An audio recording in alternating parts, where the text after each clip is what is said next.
a few interruptions while I wasn't expected.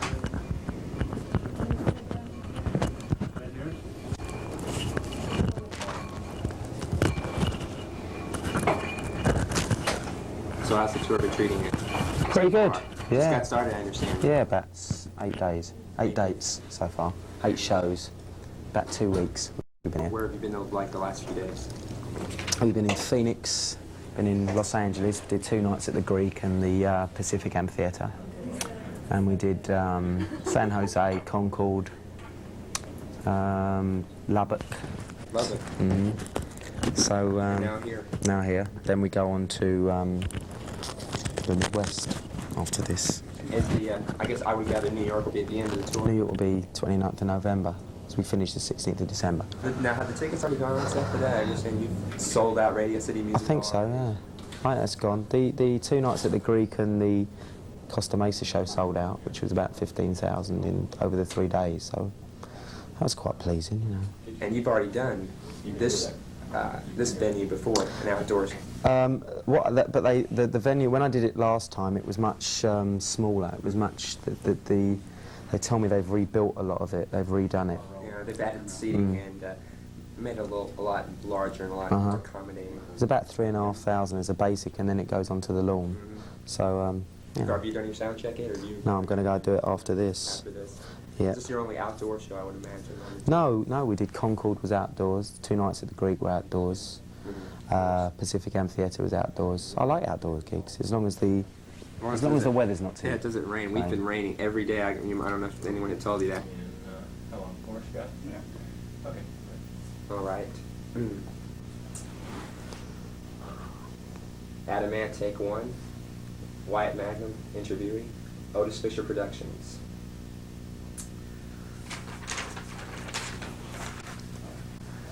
The new album, Viva Lorac, is produced by veteran producer Tony Visconti. Now, your first 2 albums were produced by Chris Hughes. Then you and Marco produced the next few on your own. Now you've returned to an outside producer. Tell us, Adam, how you came about to work with Tony. Well, the decision to get a producer in the first place was, I think, producing your own album is something you kind of do. There comes a time you want to do it. You feel you're in control. You want to do those particular songs that way because you've learned enough through the other producers you've worked with. And with Friend or Foe and Strip, really, we felt we wanted to do it ourselves, the bulk of it, apart from doing some work with Phil Collins on Strip. And when we came to Viva Lorac, we wanted it to be a band album first off, because all the Ants records have really been a combination of Marco and me doing all the guitars. I've always played the bass on the records, all the vocals, so we've had drummers and that. We wanted to make a band album with Bob and Chris. So who could be better than Tony Visconti? He produced our favourite records, you know, the stuff he did with T-Rex and the early Bowie stuff. It was great, and we wanted to make it in London. And his studio's right slap bang in the middle of Soho, where it all happened, so that was where. We understand you finished recording the new album in March, but it wasn't released stateside here until October. Why the delay?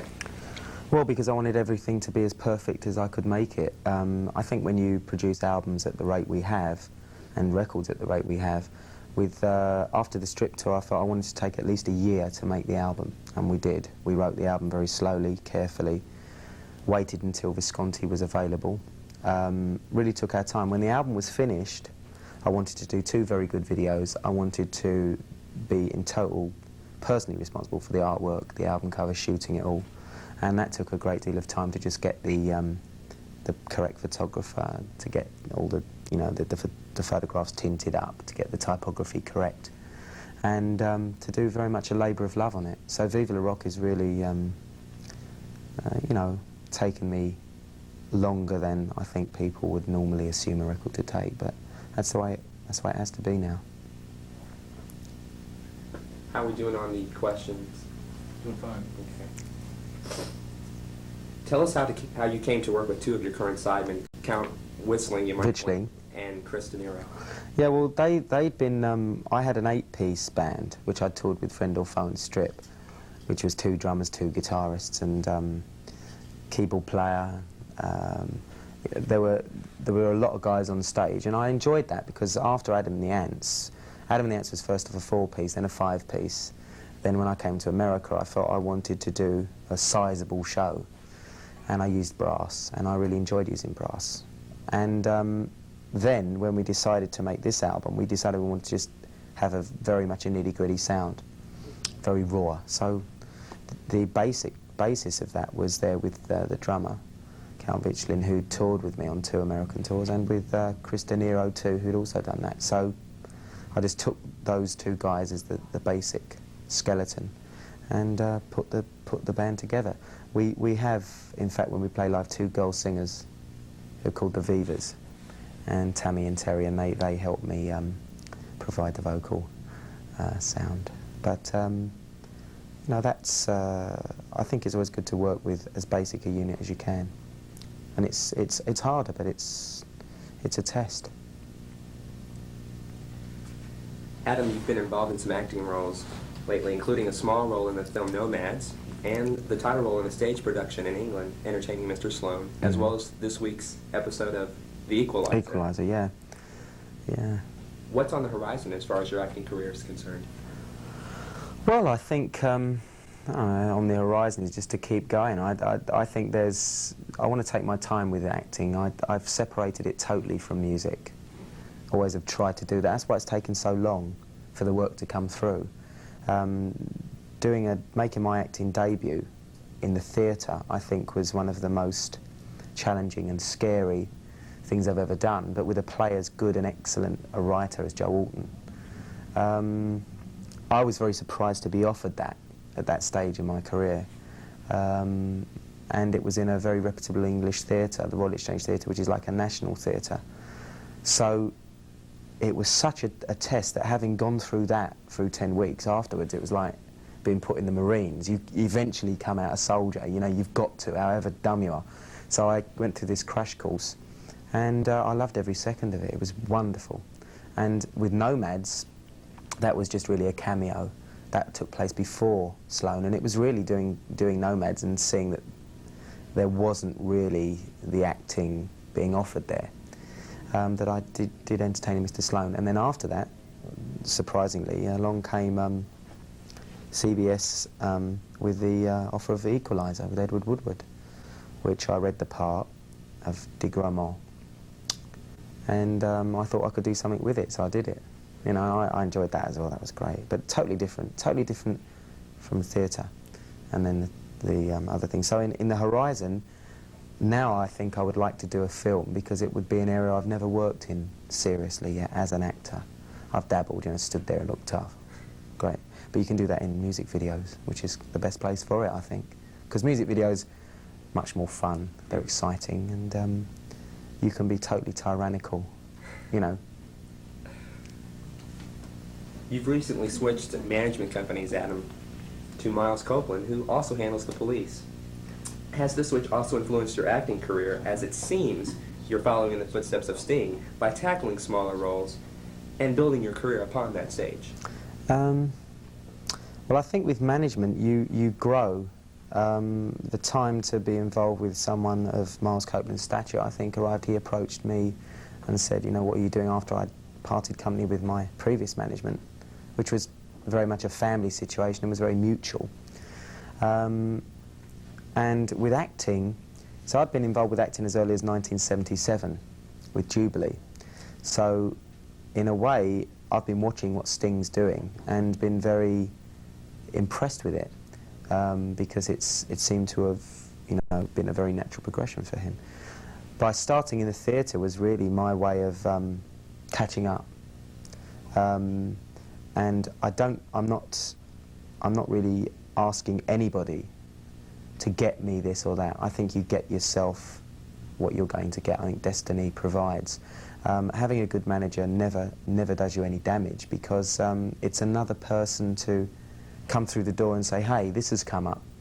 But at the end of the day, I think with acting, no management company or anybody in the world can actually do it for you. You have to get out there and do it yourself. You're given the script and you create something.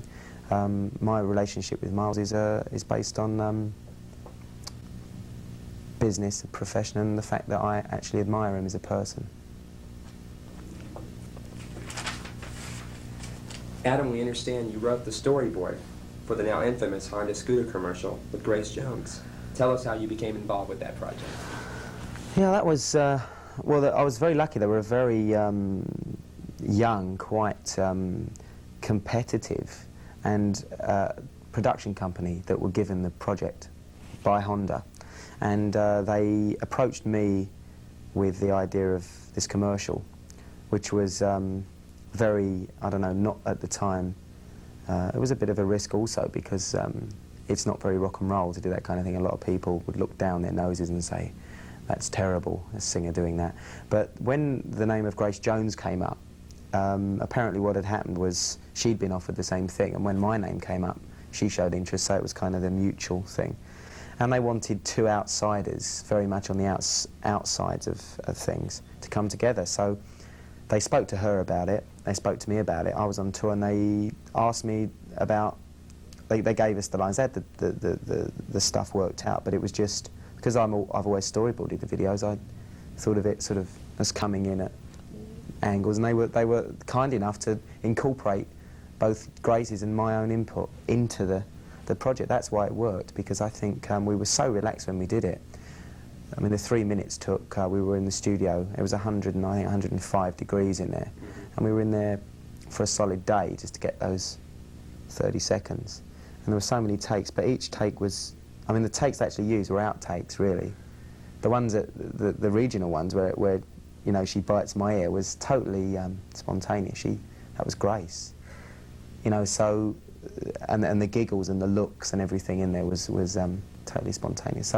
So when you have a situation when that kind of big firm and that kind of money can actually go with something as free as two people enjoying themselves, something must have been right. And I gather now a lot more people are doing it. I think Lou Reed's done one, and Devo, and lots of other people. So you saw it here first, folks.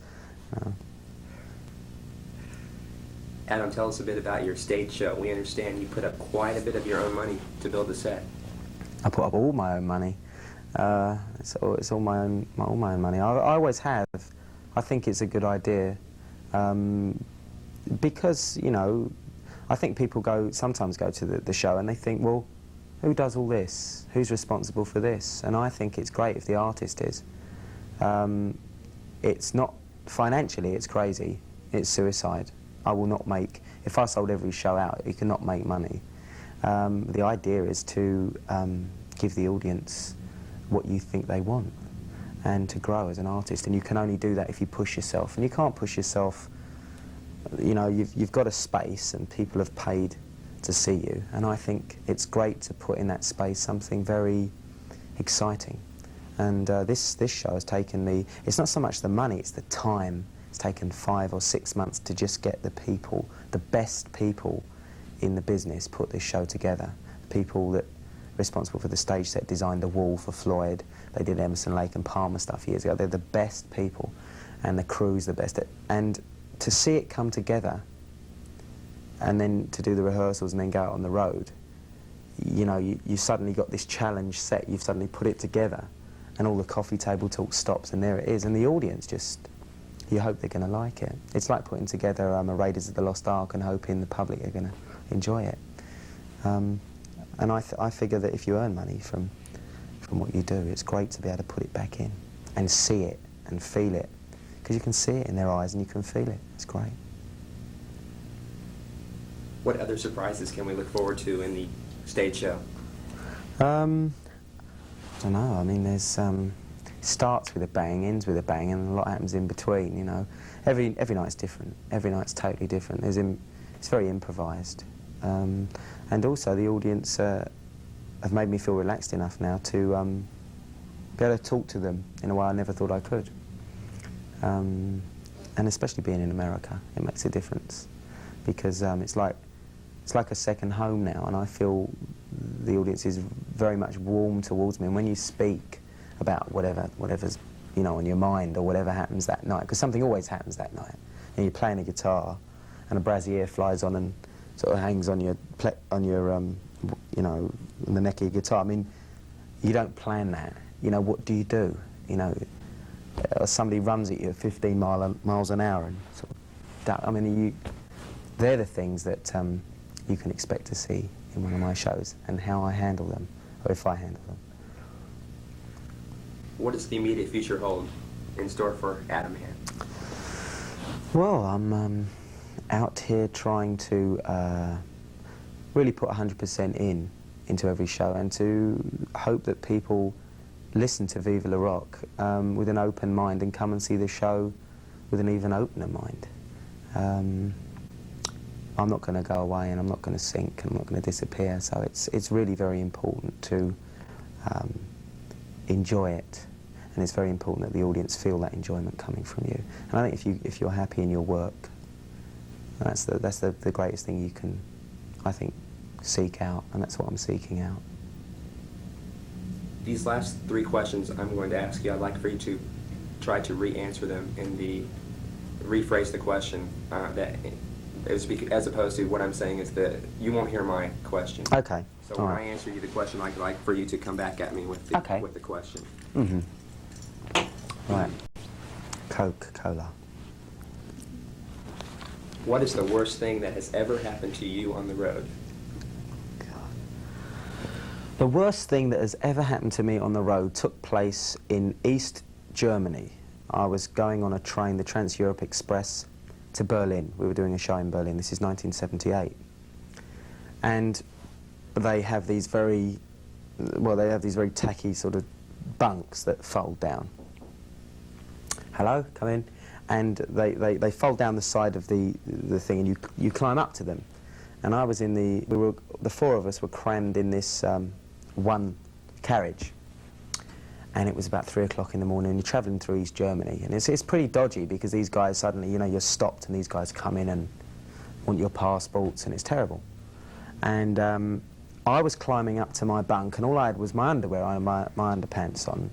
And I was climbing up to the top of my bunk, and I had my back to the window. And I didn't know, but we'd pulled into a station. And the group thought it was intensely funny to pull back the curtain so that everybody on the platform could see me in my underpants climbing up to my bunk. Until, of course, the window was thrown open and a Sten gun, machine gun, was shoved through the window by a very irate-looking East German guard. And what's going on? And I said, I just said, "Oh, stop mucking about, Dave. Don't be, because I thought it was Dave putting on a German accent, the drummer. And there was deadly silence, and I thought they were just messing about. And I turned around and saw this guy with the gun through the window, and I think that must go down as one of the worst things could happen, because in those sort of places you can just be taken for questioning and never come back. But fortunately, the guy just cracked up, just his face cracked. He smiled, and that was fine. We drove off, and then I hit them with my bunk. That was quite good.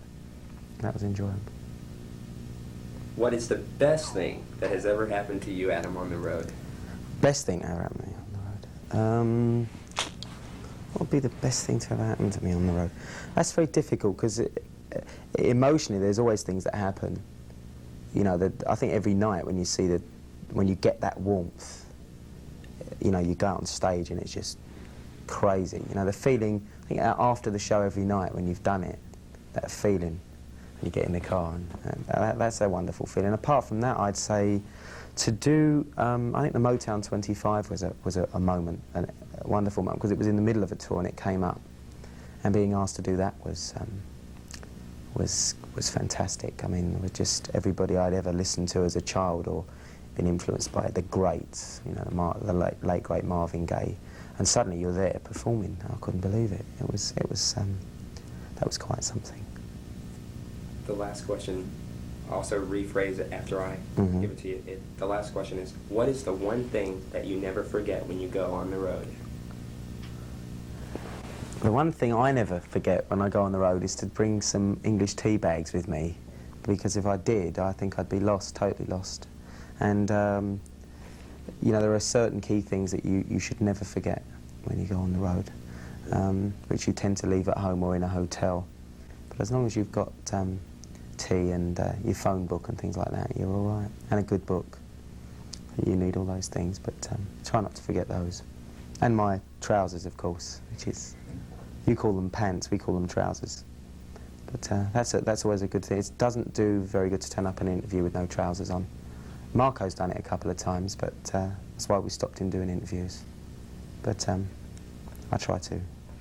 I wear it all in one jumpsuits now, so that I don't forget them. The last three. Yep. You want to do ID? Yeah. Okay, we can switch tapes. Go ahead. Okay. Preface. All right.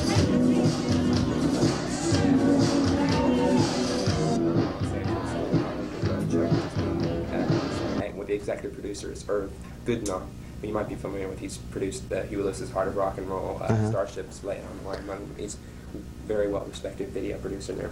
It's a test pilot program going into syndication nationally across the United States. Okay. And we're set to, so there'll be 3 IDs. One is for MTV, and like I'd like for you to say, "Hi, this is Adam Ant, and keep watching MTV for more of your favorite video music." Okay. All right. Or you might want to have a little fun with it. All right. You probably are very creative. Probably not. Maybe help him out here. What should he say?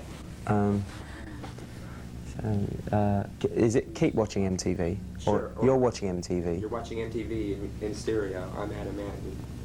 Hi, I'm Adam Ant, and you're watching MTV 24 hours a day. Guess who this is? Yeah. Yeah. Whenever you're ready. Okay.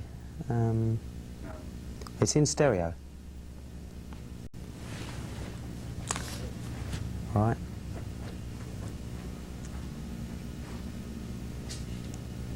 Righto. Hello there, I'm Adam Ant, and you're at this very moment watching MTV, music television, in stereo, 24 hours a day. You lucky people. Good. Very good. The second one is for the Hollywood Roadshow. Hi, this is Adam Ant on the road with the Hollywood Roadshow. Okay. Hello there, this is Adam Ant, and you are on the road with the Hollywood Roadshow. Good. All The right. third one is for the local television. We have a local, like a TV 66 in Boston, it's a local video channel called TV5. TV5, yeah. And hi, I'm Adam Ant, and you've got your eye on TV5. Okay. Right. Hi there, I'm Adam Ant, and you've got your eye on TV5. Keep watching. Okay? That's great. Right. Adam, my pleasure. Oh, thanks very much. I got a question. My pleasure. Okay. What do you find different working outside versus inside?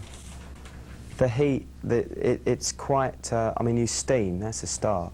I mean, So you're like we have you're like a racehorse when you take Yeah, it looks exactly like that. you steam. Also, with your muscles, with your legs, it tends to affect your muscles in a different way.